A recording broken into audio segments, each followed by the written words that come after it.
Председателе, почитувани колеги пратеници, почитувана македонска јавност, барам внесување на точка на дневниот ред со предлог на Законот за изменување и дополнување на Законот за субвенциониран студентски оброк, кој што го поднесе пратеничката група на ВМРО ДПМН пред 2 дена. Имено со овој закон предвидуваме зголемување на сумата на субвенциониран студентски оброк од 120 на 160 денари, продолжување на исплатата до крајот на академската година.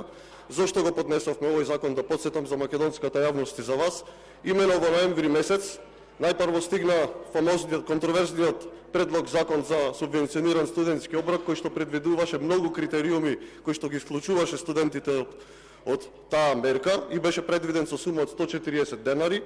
За потоа по реакција на студентите истите критериуми да бидат избришани, сумата да биде вратена на 120 денари.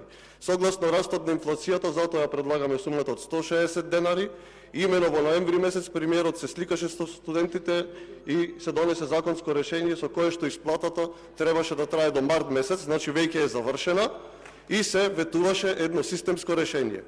Тоа системско решение се уште го нема и тогаш ние како пратеничка група апелиравме исплатата да биде до крајот на академската година, но вие тоа не го прифативте. Затоа сега ве повикувам да гласате за овој предлог закон, исплатата до крајот на академската година, каде што ќе може да се имплементира системско решение од Министерството за образование и наука, а доколку имате забелешки и други работи, еве тука сме со колегата Стојановски, одмак ја закажеме Комисијата за финансирање и буџет, поднесете амандмани да им излеземе во пресред на над 30.000 студенти, за да не се касни со исплата веќе во април месец, затоа што веќе постоечкото законско решение е истечено, а друг закон за разгледување до пратениците се уште не е пристигнат, освен законот кој што го поднесе пратеничката група на ВМРО ДПМН. Благодарам.